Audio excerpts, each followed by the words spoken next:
Les employeurs qui doivent mettre à exécution cette décision-là, est-ce qu'ils sont véritablement prêts à faire ce plaisir, à faire cet honneur-là au gouvernement et à rendre heureux ce personnel? La question reste posée depuis l'annonce du passage du salaire minimum interprofessionnel garanti SMIG de 40 000 francs à 52 000 francs CFA et l'obligation de payer une assurance maladie à le personnel. Bien que salutaire et d'ordre social, certains employeurs, notamment ceux qui embauchent des chauffeurs, jardiniers et domestiques, se voient dos contre le mur. La plupart de ceux rencontrés n'ont pas voulu se faire filmer, mais en offre, nous ont confié ne pouvoir payer 52 000 francs, plus des frais de prise en charge sanitaire à leur personnel de maison.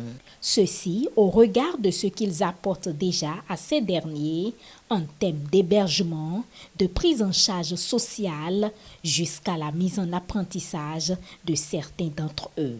Pour le socio-anthropologue Claude Azalou-Tingbe et Denis Botchekbe, commissaire divisionnaire de police à la retraite, le respect de cette mesure ne pourra pas être effectif de sitôt. Je pense qu'il sera difficile d'abord pour l'employeur de manière spontanée de le faire parce que la plupart de nos concitoyens ils cherchent à avoir un gain.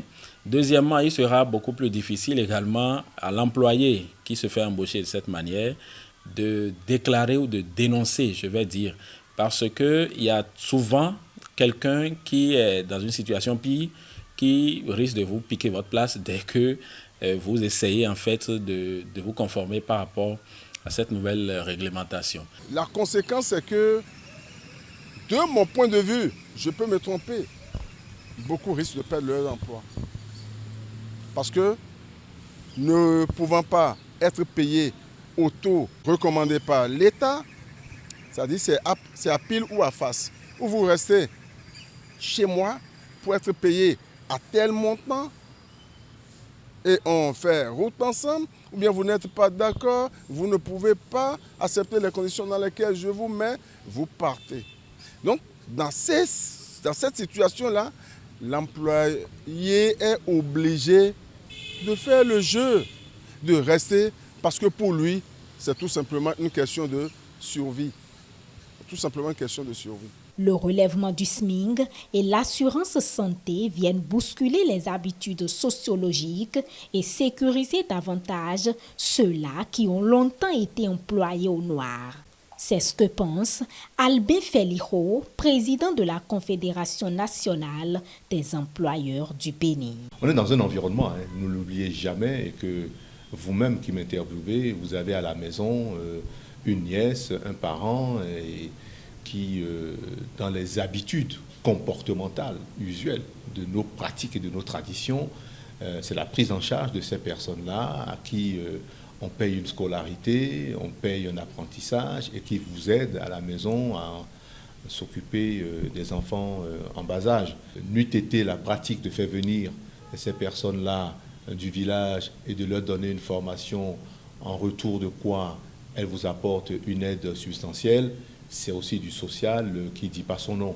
Maintenant, c'est vrai qu'on a légiféré et il est important que lorsqu'on a légiféré, que l'on respecte cette loi. Mais dans la pratique, je veux bien voir comment quelqu'un qui fait venir son neveu, sa nièce, et pour qui il paye une formation, un apprentissage, puisse en ce moment-là, en plus de tout ça, payer un salaire au SMIC et les soins. Je crains que le contre-coup ne soit que l'on laisse ces personnes à leur sort, ou alors, si on a la possibilité d'en prendre 2 ou 3, on n'en prendrait qu'un seul. Selon Albin Felijo, la situation du personnel de maison est bien délicate. Il estime qu'une catégorisation s'impose afin de mieux cerner les contours de sa mise en œuvre. Il y a quelque chose qu'il faut analyser et regarder de près. Si on s'en tient aux entreprises, c'est compréhensible. On demande à l'entreprise une augmentation de salaire. Mais quand on prend les nombreux chefs d'entreprise, entre guillemets, dès lors que vous avez un domestique de maison, qu'il s'agisse de la nounou, celle qui vient vous assister depuis le village, même des métiers comme les métiers de jardinier ou autres, etc. Le propriétaire de maison qui n'avait pas cette habitude tant de déclarer que de payer au SMIC son personnel, il va se retrouver aujourd'hui contraint.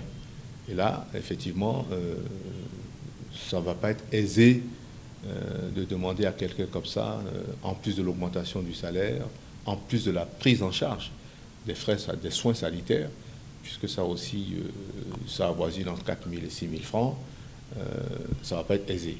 Mais, encore une fois, notre rôle, c'est d'inciter les gens à aller dans le sens de la décision qui a été prise d'un commun accord au cours du dialogue tripartite gouvernement, syndicat, patronat. Mais en attendant cette catégorisation, la question du suivi demeure majeure pour faire jouir aux bénéficiaires ces mesures sociales. L'État qui a pris cette décision, je ne sais pas s'il a les moyens de coercition, les moyens de contrôle pour pouvoir s'assurer que la décision que j'ai prise, c'est une décision qui va véritablement au profit de ces employés-là.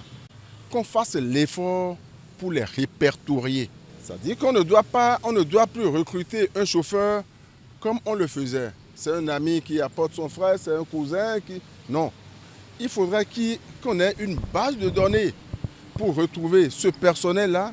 Et lorsque ces éléments sont recrutés, il faudrait qu'ils soient officiellement déclarés. De ce point de vue, l'État peut avoir une vue globale sur ce personnel et pourra faire pression sur les employeurs. Il faudrait, avec une méthodologie adéquate, faire des descentes pour pouvoir vérifier, afin déjà de toucher, de sensibiliser, de réparer cette erreur au niveau de certains ménages. Moi, je vais leur demander tout simplement de savoir signer leur contrat.